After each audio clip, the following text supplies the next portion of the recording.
For feedlot owners and operators, animal performance and gain are the number one concerns. And at the center of the animal's overall health and performance is the rumen. The healthier the rumen, the healthier the animal, meaning more size, gain, and profit.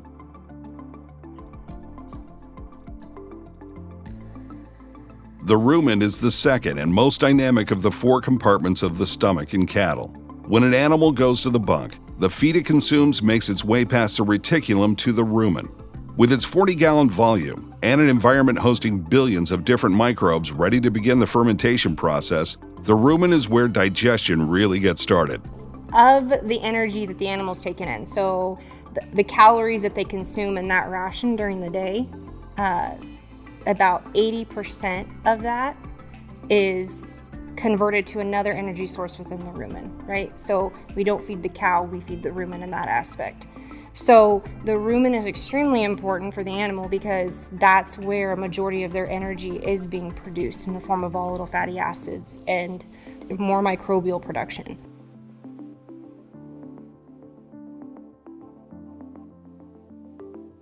As feed enters the rumen, you have a host, billions of microorganisms in the rumen.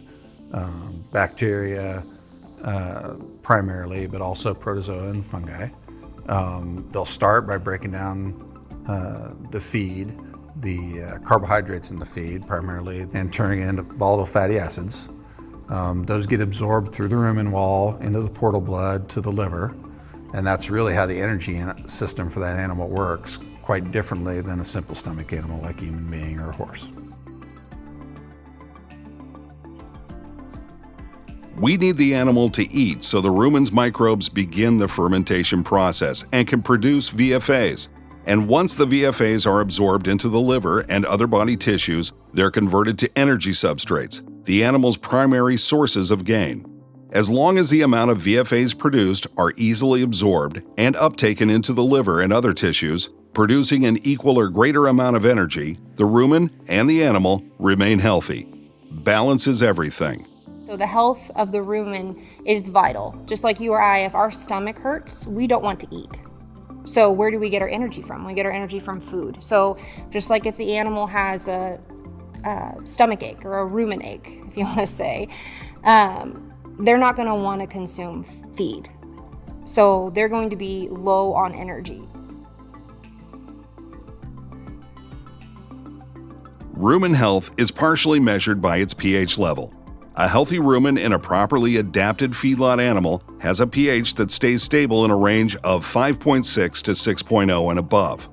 When cattle eat forages such as grass or hay, they produce VFAs very slowly with a lower overall net energy gain and can maintain a very stable, healthy rumen pH range. So when VFAs are produced from byproduct of fermentation within the rumen, they're absorbed into the rumen wall. So the rumen wall absorbs them to help buffer the rumen pH, to help bring that pH back up, get rid of that acid load.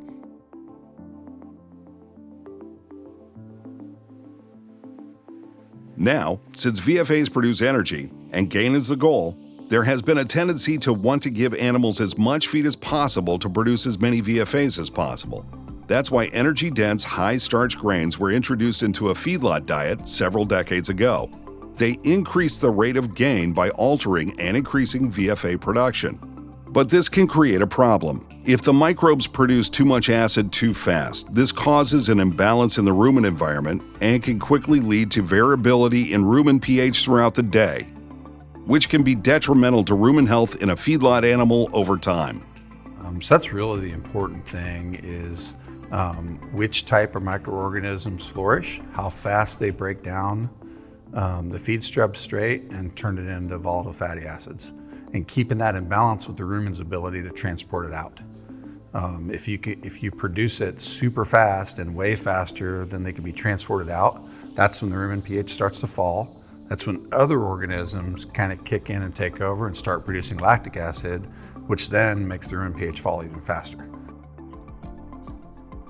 And that's where you start to have health problems with the animal, and you can move from sub-acute to even acute acidosis all the way up to death, basically.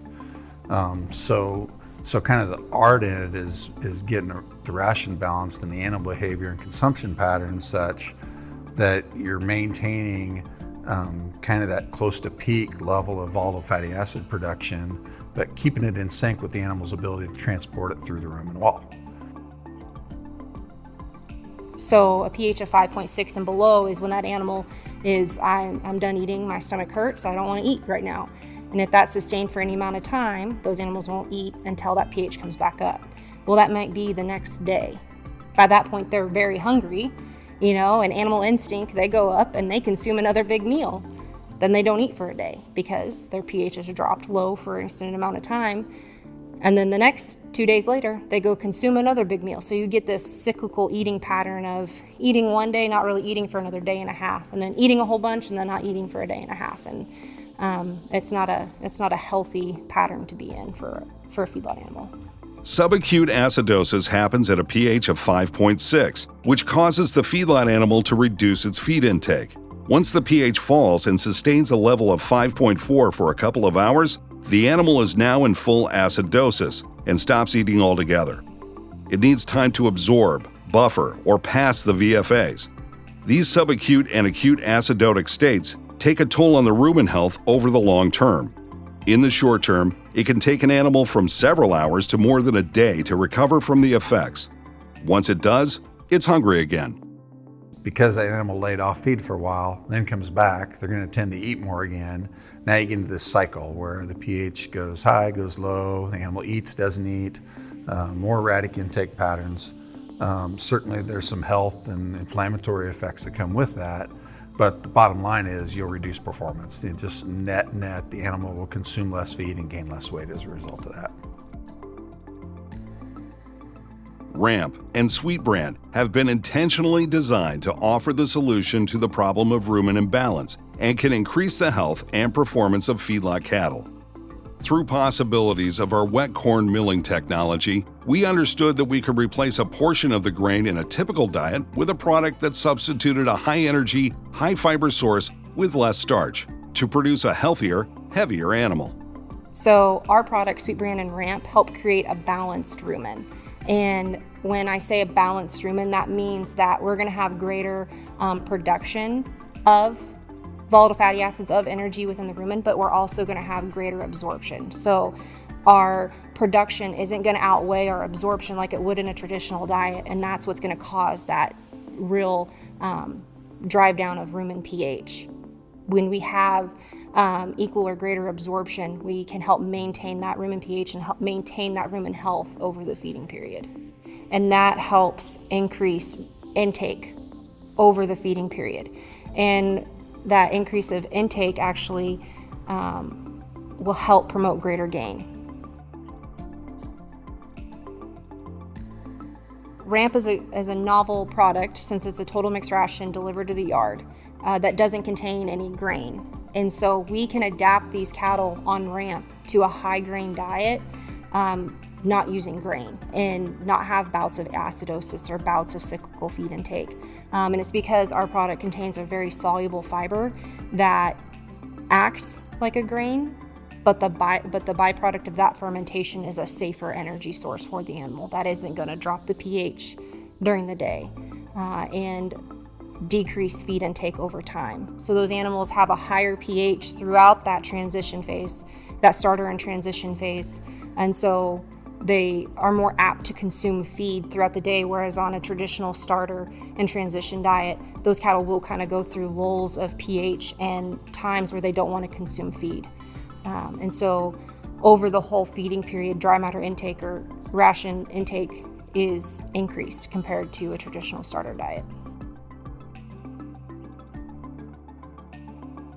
So Sweet Bran provides us, still maintains the energy density in the diet. I mean, it's more energy dense than dry rolled corn, and when fed at the right level, about equal to steam flake corn.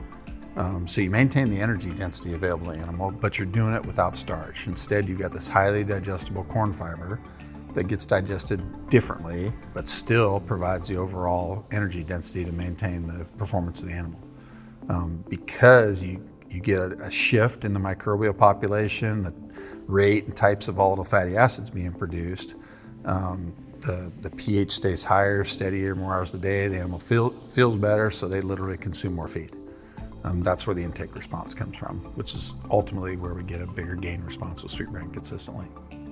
Our customers, they love our product. I've heard from customers, they've never had their cattle eat so much feed in a day. And that's an indication to me that that diet is a good diet for that animal. They want to consume it, and they want to consume it every single day at an increasing rate. We don't have, ups and downs with the ration. Sweet Bran really helps maintain that overall feed efficiency and feed performance over the life of that animal.